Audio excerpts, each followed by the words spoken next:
Good to see you guys again. Today we are in Los Angeles and you're coming with us to downtown LA's Art District to a must-visit spot for both locals and tourists who want to experience a vivacious and libacious venue where the brats are banging and the ale is awesome. And do not miss the end of the video where Jennifer and I introduce you to our favorite spot for round 2, and it's just a short walk away. So currently we're on our way to one of our favorite places to eat in downtown LA. It's called Wurstküche. Wurstküche. And I think translated it means sausage kitchen. And that's exactly what it is. They have wonderful sausages made of all kinds of crazy wild game, lamb, snake, rabbit. Not only that though, they have some of the best Belgian and German beer that you can find, as well as their fries. They have Belgian fried fries, which if you know, you know. So we're gonna give you a little tour, show you what it's about. Both of the Wurstküche locations actually occupy the corners of city blocks. And as you can see, it's a very inviting approach thanks to the Costco outdoor lights, and it boasts a well-lit and designed outdoor eating area for when the crowds come. Oh, go stay in line. Yes, we love staying in line, boo.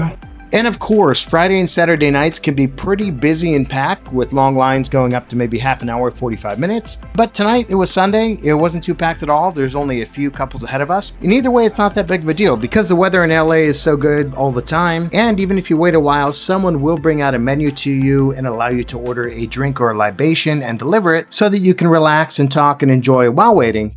And of course, here you can order food and your initial drinks. But a quick insider tip, all further drinks are ordered down below, which is no problem, but all additional food must be reordered here, which is kind of a pain. So make sure you make your choice in line before making it to the counter. And the menu breakdown is actually pretty simple. There are 3 tiers of sausages, classics, gourmet, and exotic, with the exotic ones having the more interesting animals like snake, rabbit, and buffalo.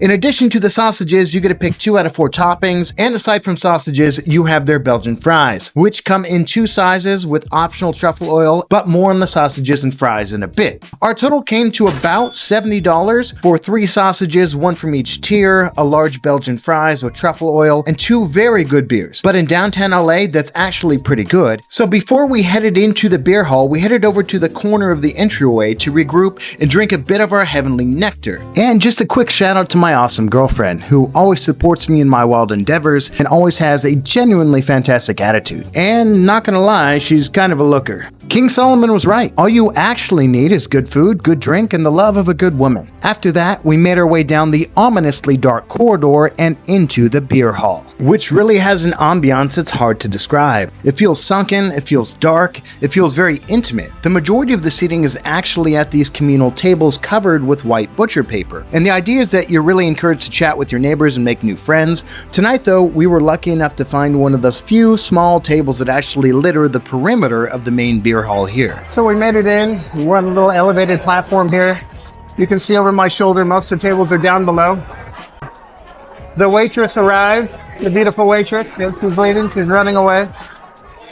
And of course, they have to take their mustard seriously as well. American yellow mustard, that's that guy. Spicy brown mustard. Whole grain, kind of more like a deli mustard.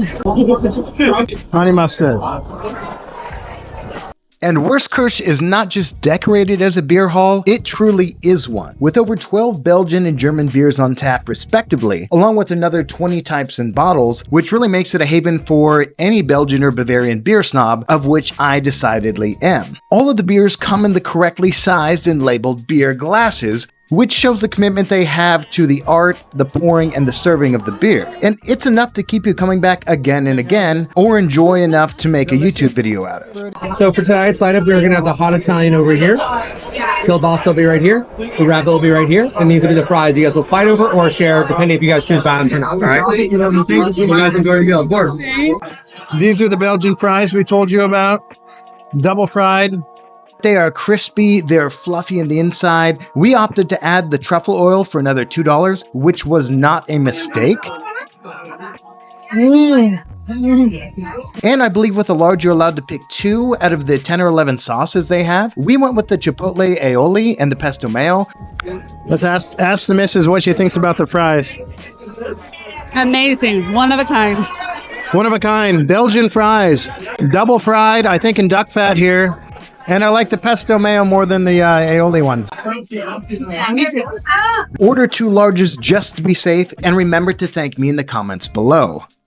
And now we get to the meat of it.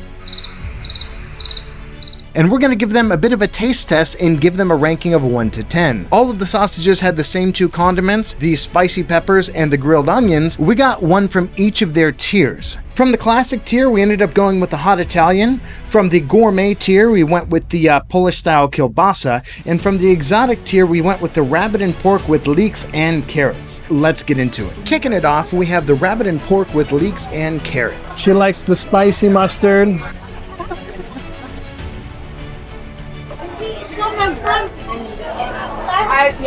Ooh. It's salty, crunchy, very smooth, fatty. We don't usually like the exotic ones as much. They've been kind of dry, kind of boring, not very tasty in the past. They're just like too mild. And I think they're always anchored with a basic ingredient like pig or beef. So you're not eating full rattlesnake, you're not eating full duck. Overall, it was a bit dry, a little bit bland, and it tastes more like a regular sausage dog than something unique or gamey. So because of that, we had to give it a 6 out of 10. Okay, we're moving on to the kielbasa now. Delicious, maybe more of a basic sausage. We're gonna try it without any flavor now. That's where it's at. Maybe I'll do it just like my bite. It's that sausage flavor. Crunchy on the outside, very salty, briny. It's your like classic salty, meaty sausage. Salty, meaty sausage. And I love their kielbasa. It reminds me so much of the Costco Polish dogs that I had growing up. And it's the only sausage we always get when we come here. It gets a solid 9 out of 10. And last but not least, we have the spicy Italian sausage. This is more boring. I think more like a basic sausage, but spicy. Not my favorite. It's really salty though. The Korean doesn't think it's so spicy. Suspect. Tell me that's spicy, just eating the sausage. That doesn't taste spicy at all. We found this one to be also a bit underwhelming. It certainly wasn't spicy the way it was advertised, and the overall flavor and impact were less than that of the kielbasa. Because of that, we're going to give it a safe but solid 7 out of 10. And you can actually get all kinds of these unique, kind of exotic, high-quality sodas if you're not into beer. Just another way that Wurstküche separates itself from the competition and makes you feel like you're at a very unique spot. And I think that's what makes Wurstküche literally greater than the sum of its parts. It prides itself on doing the simple things like sausages, fries, and beers at an extremely high level. In a friendly, loud, raucous beer hall, it's such a good experience, I just keep coming back for more. And we always make it a point to enjoy the Los Angeles Art District when we're here, but the first and most important question to ask yourself is the following. You want to get tacos? You want to get tacos? We got street tacos too, LA. The US is certainly not known for its street food, but if you come to LA, you will definitely run into these taco trucks. This is a fancy one. I know, this is a fancy one. This is the nicest I've seen. They're everywhere, generally pretty cheap, and serve probably the best Mexican north of the border.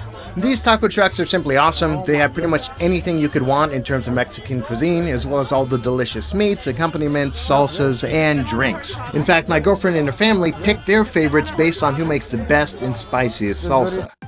Ultimately, we decided to pass on the taco truck and instead move on to our next spot in the Arts District. And this was one you certainly can't miss if you first go to Wurstküche, because not only is it incredibly fun, but also because it's literally like a 3-minute walk away. And I'm talking about a unique spot called 82. And fundamentally, it's basically a retro arcade, boasting 80s and 90s video games along with assorted pinball machines, but also with draft beer and a full bar, and often boasts DJs.